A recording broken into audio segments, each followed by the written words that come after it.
Assalamualaikum warahmatullahi wabarakatuh. Saya Nuzulia Qur'ani dengan NIM 211105020080 dari kelas Ekonomi Syariah 2. Di sini saya akan mereview dan menanggapi materi konsep dasar ekonomi Islam yang telah disampaikan oleh dosen pengampu mata kuliah Ekonomi Makro Islam, Dr. Abdul Wadud Nafis, LC.MBI.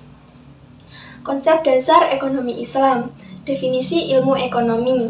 Ilmu ekonomi adalah sebuah cabang ilmu yang membahas dan mempelajari tentang perilaku manusia dalam memenuhi kebutuhannya dan memuaskannya.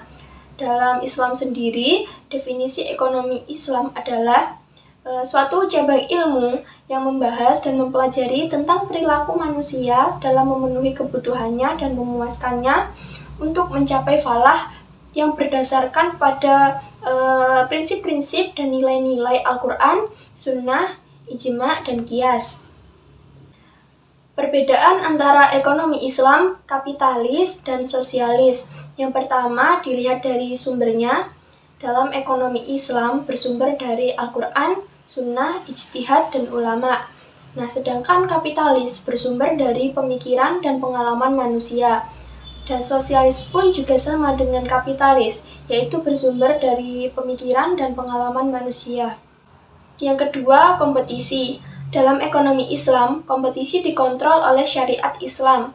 Sedangkan dalam kapitalis, kompetisi usaha bebas, tidak ada rambu-rambu kecuali ditetapkan oleh pemerintah, sehingga menyebabkan monopoli.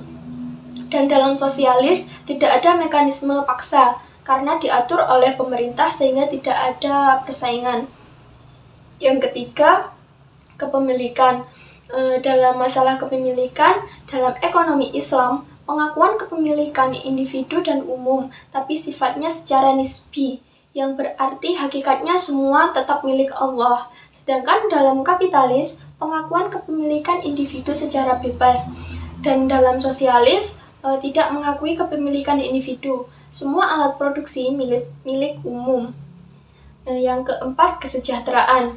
Dalam ekonomi Islam, kesejahteraan bersifat jasmani, rohani, dan akal. Sedangkan dalam kapitalis, kesejahteraan bersifat jasmani belaka. Dan dalam sosialis juga sama seperti kapitalis, kesejahteraan bersifat jasmani belaka. Yang kelima, mekanisme pasar. Dalam ekonomi Islam, mekanisme Islam bekerja menurut maslahah, sedangkan dalam kapitalis, mekanisme pasar dibiarkan berjalan sendiri.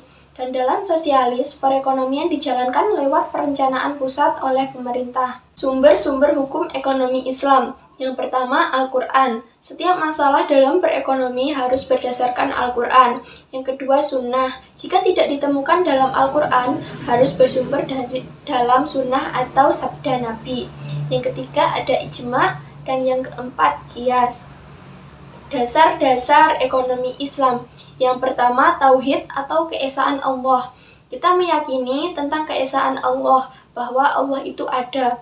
Maka dalam aktivitas-aktivitas ekonomi harus sesuai pada ketentuan Allah, baik itu yang ada dalam Al-Quran, hadits, ijma, dan qiyas. Yang kedua, amanah atau kejujuran dan tanggung jawab. Dalam aktivitas ekonomi, kita harus yakin bahwa Allah mengetahui segala sesuatu yang dilakukan oleh hambanya, dan Allah akan membalas apa yang dikerjakan oleh hambanya tersebut. Yang ketiga, mengakui hak milik individu dan umum. Yang keempat, keadilan. Kita harus bersikap adil, baik ketika menjual atau ketika membeli. Yang kelima, al-tawazun atau keseimbangan. Keseimbangan antara kepentingan jasmani dan kepentingan rohani, keseimbangan antara kepentingan individu dan kepentingan umum. Yang keenam atau yang terakhir yaitu al-ta'awun atau tolong-menolong. Selanjutnya, prinsip-prinsip ekonomi Islam yang harus bebas dari maghrib, yaitu singkatan dari maisir, gharar, dan riba. Yang pertama, maisir. Maisir adalah suatu bentuk permainan yang di dalamnya dipersyaratkan jika salah seorang pemain menang, maka ia akan mengambil keuntungan dari pemain yang kalah, dan sebaliknya.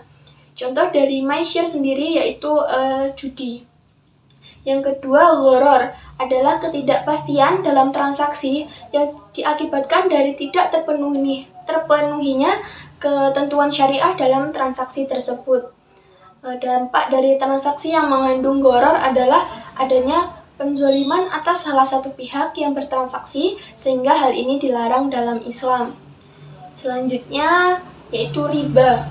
Riba adalah tambahan yang disyaratkan dan diterima pemberi pinjaman sebagai imbalan dari peminjam hutang tersebut. Ada riba nasiah, yaitu pengambilan atau pemberian tambahan pada suatu barang atau modal yang ditangguhkan dan diakhiri pembayaran. Yang terakhir yaitu karakteristik ekonomi Islam. Ekonomi Islam terikat dengan akidah, syariah, dan akhlak. Yang kedua, harta kepunyaan Allah dan manusia sebagai khalifah. Yang ketiga, larangan maisir, gharar, dan riba. Yang keempat, keadilan dan keseimbangan dalam melindungi kepentingan individu dan masyarakat. Yang keenam, keseimbangan antara kerohanian dan kebendaan. Yang keenam, bimbingan konsumsi. Yang ketujuh, petunjuk investasi. Dan yang kedelapan, zakat. Sekian review dari saya.